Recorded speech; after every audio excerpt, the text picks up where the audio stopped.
Siempre fui un aficionado de la cocina y de la pesca, que era una de las pocas diversiones en la aburrida vida de farero. Yo, modestamente, cocinaba muy bien, en particular pastas con el exquisito tuco de conejo. La caza de conejo era otra diversión. Se los arriaba hasta un lugar cerrado y allí se los mataba a golpes. Había que hacerlo con ingenio y a pulmón. Si no fuera por el faro de la Isla de Flores, inaugurado en 1828, Montevideo no tendría el desarrollo que tiene hoy, porque el faro de la Isla de Flores pudo hacer que los marinos pudieran sortear los barcos, un escollo inmenso que hay a la entrada del Río de la Plata, que es el Banco Inglés. Tanto es así que se lo conoció como el terror de los marinos, ¿no? Porque venir acá era toda una aventura en la que iba en juego la vida. Se calcula que hay cerca de 2.000 barcos hundidos a lo largo del tiempo, desde la época de la dominación española hasta ahora, y muchos de ellos se concentran en los lugares más peligrosos de la costa. Tal vez el cuco, el verdadero terror que han sentido los marinos de todos los tiempos, ha sido el Banco Inglés, que queda lo que se llama a la entrada del Río de la Plata. Ahí han naufragado, encallado y muertos en forma terriblemente trágica, porque cuando un barco queda encallado, después viene un temporal, las olas pasan por arriba de la cubierta, bueno, se producen hecatombes terribles, muchos naufragios. Y ese peligro no había forma de señalarlo porque era imposible construir un faro en un lugar, primero, con fondos totalmente de arena y segundo, que estaban generalmente cubiertos de agua, solo en grandes bajantes emergen. Entonces ¿y dónde se construía el faro? La teoría dice que si hay un enemigo oculto, tenemos que buscar un lugar de referencia visible para de esa manera sabiendo dónde está lo visible, podamos intuir y evitar lo invisible. Nunca me olvidaré de la noche del naufragio del Delfín. Un buque pesquero que encalló contra la segunda isla durante un temporal. Nos despertamos sobresaltados al escuchar en medio de la tormenta que varias personas golpeaban enérgicamente la puerta. Entraron varios marinos, con sus ropas mojadas y desgarradas, muertos de frío, que habían logrado alcanzar tierra tras arrojarse al agua desde la embarcación semi-hundida. Y por eso es que la Isla de Flores, que son 3 islotes sin mayor importancia perdidos en el Río de la Plata, cercano a la costa uruguaya, pasaron a tener un papel importantísimo en la prevención. Los marinos dicen, sí, tenemos un GPS en la mano, pero tenemos en el corazón el faro, porque sabemos que el faro no solo no falla, sino que no puede fallar.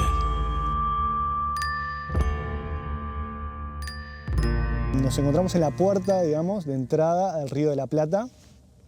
Como sabés, el Río de la Plata es un estuario donde tenemos la descarga del río Uruguay y el río Paraná, pero estamos justo en el límite donde las aguas del Océano Atlántico avanzan hacia el Río de la Plata y retroceden en las épocas de lluvias y demás. Esta isla, en la parte, digamos, de flora y fauna, lo importante que tiene es que primero que se encuentra, al ser una isla, se encuentra relativamente aislada de la civilización y de la intervención humana, ¿no? A pesar de eso, el 80% es flora nativa. Encontramos hasta unos zapallitos que son nativos, criollos, que son típicos además de zonas de islas. Las tunas son típicas de estas zonas, bueno, estos juncos. Esta vegetación se encontraría en Montevideo previo a la urbanización, y por eso también le da un carácter de relevancia, ¿no? Le da un importante valor. Es un sitio de los sitios más importantes de anidamiento de la gaviota, que si bien es un ave bastante común para esta zona, no anida en todos lados. Entonces esas etapas reproductivas donde anidan y, bueno, y se crían sus polluelos, digamos, son etapas importantes donde tenemos que tener algún cuidado especial, ¿verdad? Entre los mamíferos tenemos a los conejos, que no son nativos, fueron traídos antes en los faros. Era muy común llevarse animales de granja para su cuidado y para alimentarse. Llegamos a tener más de 300 gallinas y un casal de cerdos que era para las ocasiones especiales. Y no podemos olvidarnos de la Simpar Dulcinea, un ñandú llevado, vaya a saber por quién, que se acarició en la isla corriendo libremente por entre las piedras. Dulcinea vivió allí muchos, muchos años. Era la mascota de los fareros. Tenemos una población de lobos marinos, sobre todo asientan en la tercera isla. Hemos contabilizado hasta 30 lobos, pero seguramente sean los lobos que son excluidos de las colonias grandes que tenemos en las islas. En la isla de Lobos, en el Cabo Polonio, donde tenemos las poblaciones reproductoras de las más grandes de América, aquí, ¿no?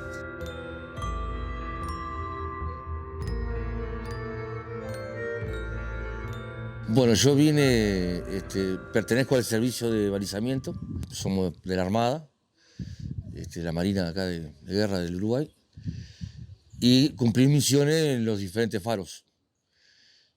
Y entonces un día me tocó venir, hacerme cargo acá del faro de la Isla de Flores. Y ahora lo que hago es, cada vez que vengo, que hay relevos, hay gente nueva, porque se va renovando la gente, y entonces vengo y lo que hago es instruir lo que es el trabajo que hay que hacer acá, ¿no? Bueno, lo principal es mantener el faro prendido. Esa es la tarea principal. Ahí cuando se apaga el sol, o sea, cuando se baja el sol, se prende el grupo electrógeno y se prende el faro. Y después el otro día, o sea, lo que es de día, es el mantenimiento, ¿no? Pintura de las instalaciones, mantenimiento de sala de máquina, algún mantenimiento que haya que hacer allá arriba en la parte lumínica, de las luces. Y bueno, después estar acá.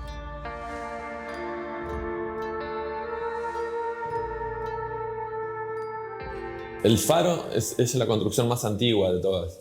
También tiene una historia bastante controvertida y que involucra a Brasil, que fue lo que se llamó el Tratado de la Farola, famoso, que cuando aquí era la provincia cisplatina. En el 1819 hubo un tratado que se hizo entre el Cabildo de Montevideo y Lecor, que venía ocupando por parte de lo que era Portugal, para ver el grado de importancia que tenía para Uruguay, que en ese entonces no era Uruguay como tal.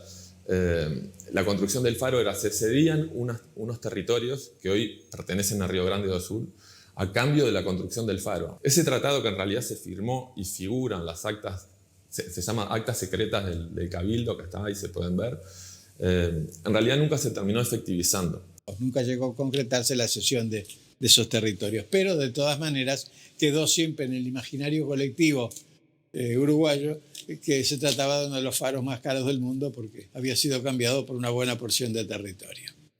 Y el faro lo construyeron los portugueses, lo podemos venir a ver acá, es todo el sistema portugués de medio escalón, de media escalera, un faro eterno, fabuloso.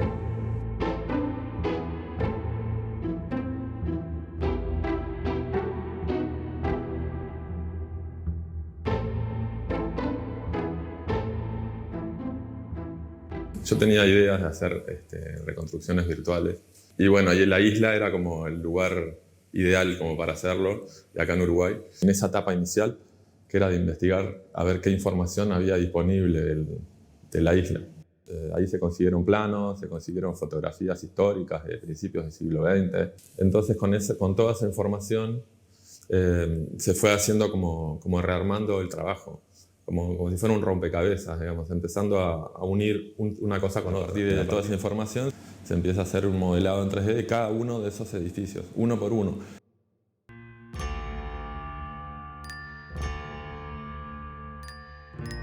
Con el tiempo, en la isla, se funda un lazareto, ¿Por qué? Porque las pestes, las enfermedades que se llamaban pestilenciales, en aquellos tiempos no había forma de tratarlas, no había antídotos, no había vacunas. Y la forma de prevenir era que las personas, cuando había una epidemia en Europa, o sobre todo en Río de Janeiro, porque una de las escalas era en Río o Salvador de Bahía, cuando el barco hacía escala y se daba la casualidad que existiera una epidemia, el barco llegaba a la isla de Flores, ahí subía un médico, revisaba a ver cómo estuvieran los pacientes y si, en fin, notaba que había habido alguna enfermedad o algo, toda la tripulación y sobre todo los pasajeros debían bajar y cumplir una cuarentena. A partir de 1918 se fue dejando en el mundo aquella utilización de los términos de lazareto, que venía de Lázaro, tan por eso asociado a la lepra y todas esas enfermedades terminales, y llegó a elevarse su rango, a transformarse en estación sanitaria.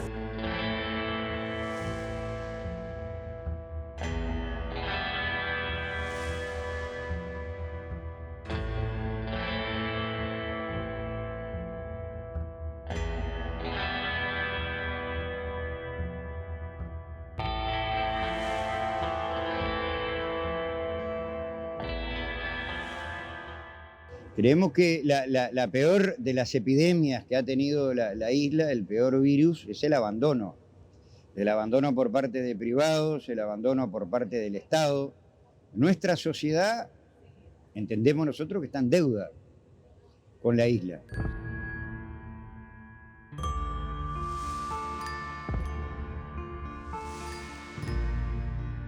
En arquitectura en urbanismo, ¿no? Hay algo que se llama de los lugares, de esos lugares donde uno va y siente que hay una energía particular. Se le solía llamar antiguamente el genius loci, que es como es el alma del lugar. Que eso ocurre muchas veces cuando un lugar era determinado para algo en particular, esa alma seguía permaneciendo. Y en lugares de este tipo, donde pasaron cosas por ejemplo, bastante trágicas o no muy alegres, que era el tema de las reclusiones, no solo por el tema de las enfermedades, sino también después cuando se usó como cárcel, y después es un lugar bastante desolado, se provocan diferentes sensaciones, es cierto.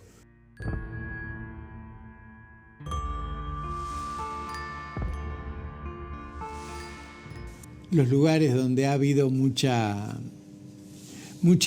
dolor, yo creo que quedaron impregnados por cierta energía.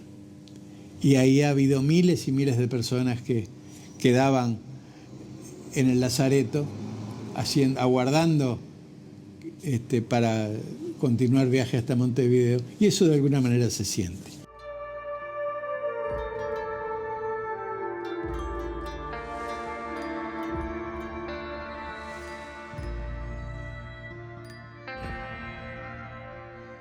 La mayoría de los uruguayos, el gran porcentaje de la población, somos descendientes de europeos, en su mayoría de italianos y españoles.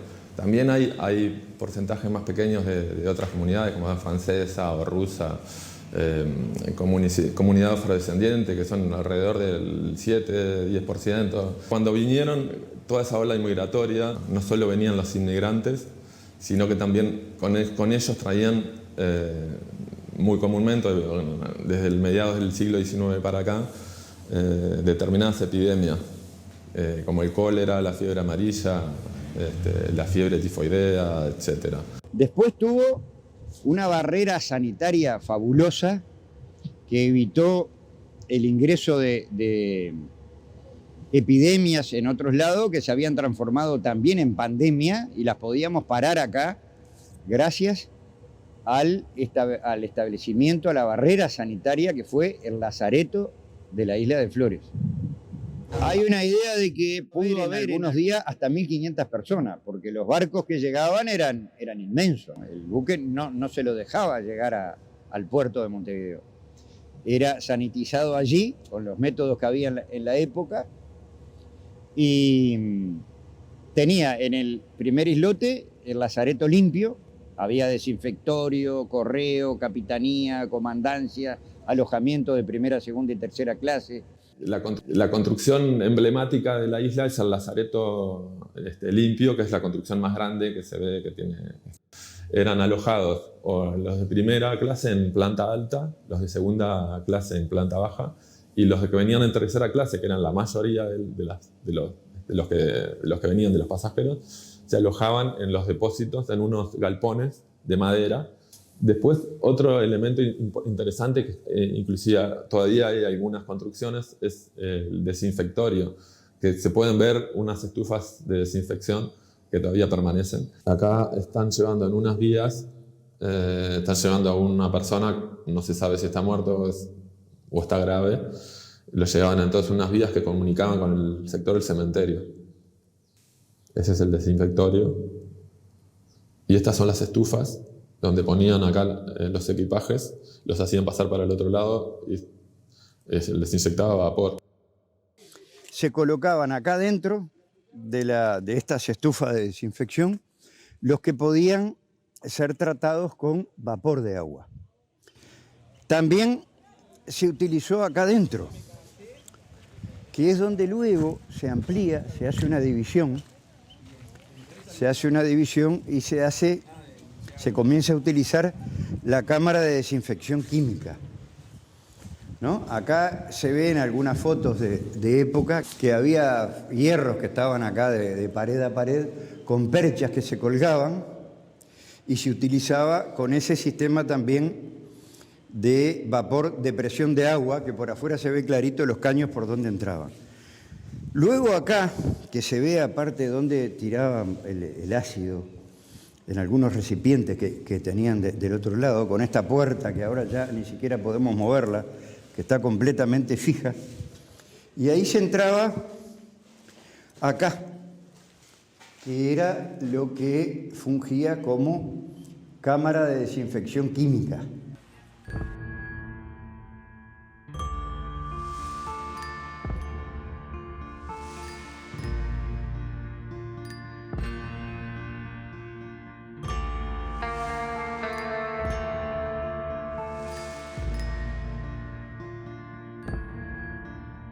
Después venía el segundo islote, que era el lazareto de observación.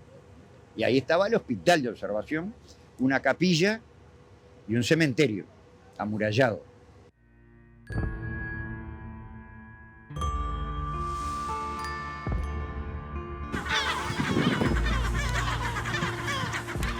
El hospital construido junto al cementerio. O sea, era con otros conceptos totalmente diferentes de lo que es ahora. Pegar el cementerio al hospital era bastante violento. Y luego el tercer islote, que era el lazareto sucio, donde estaba el hospital sucio, según la terminología internacional de la época, el horno crematorio a partir de 1903, la casa del médico, un lugar que hacía de desinfectorio chico que no hay rastro porque era de madera. Y después el último edificio interesante, así como llamativo, es el crematorio, que todavía se sigue viendo esa chimenea del crematorio.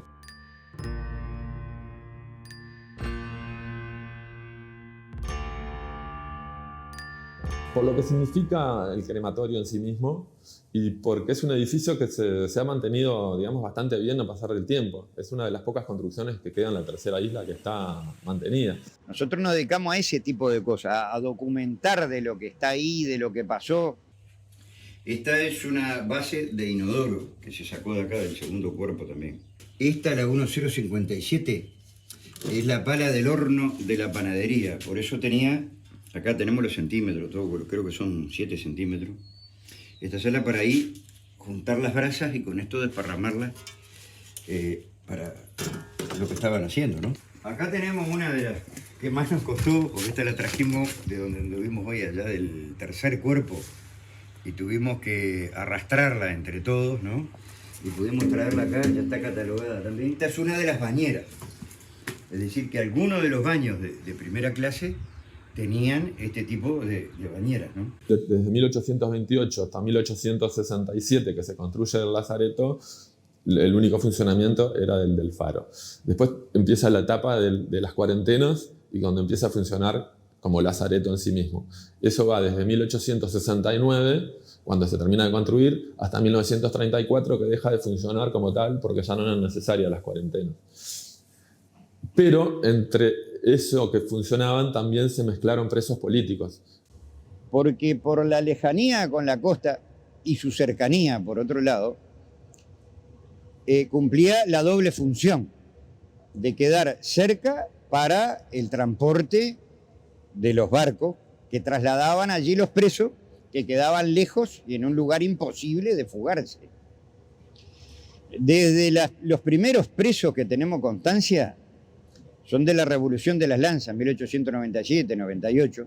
En 1904 hubo una revolución, la revolución de Saravia, de aquí en Uruguay, donde varios revolucionarios fueron llevados a la isla.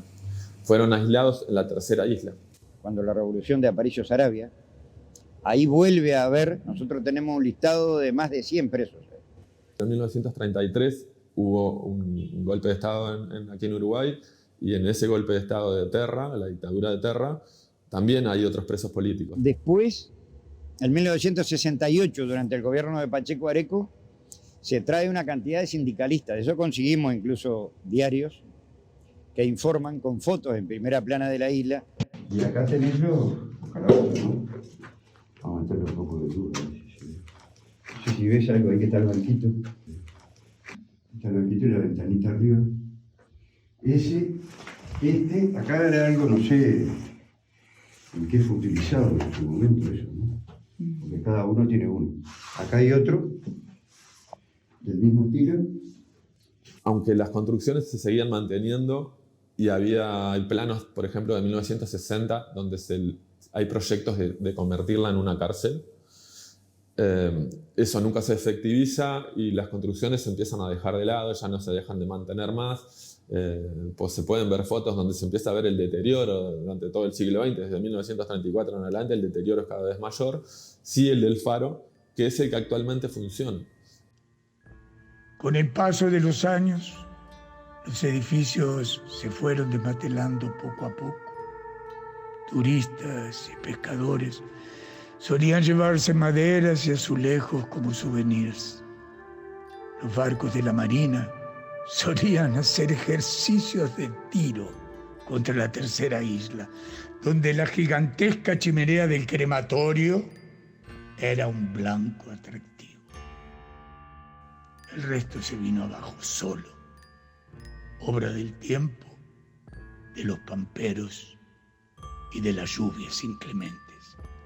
El faro sigue estando firme como el primer día, ¿no? Inconmovible bajo su color blanco, porque abajo tiene paredes de piedra que le van a dar una larga vida de siglos, ¿no? Y el faro sigue estando como en los primeros tiempos, señalando un destino y marcando un peligro que hoy se podría evitar de otra manera, pero de todas maneras, repito, que en el corazón de los marinos el faro sigue siendo una luz de salvación.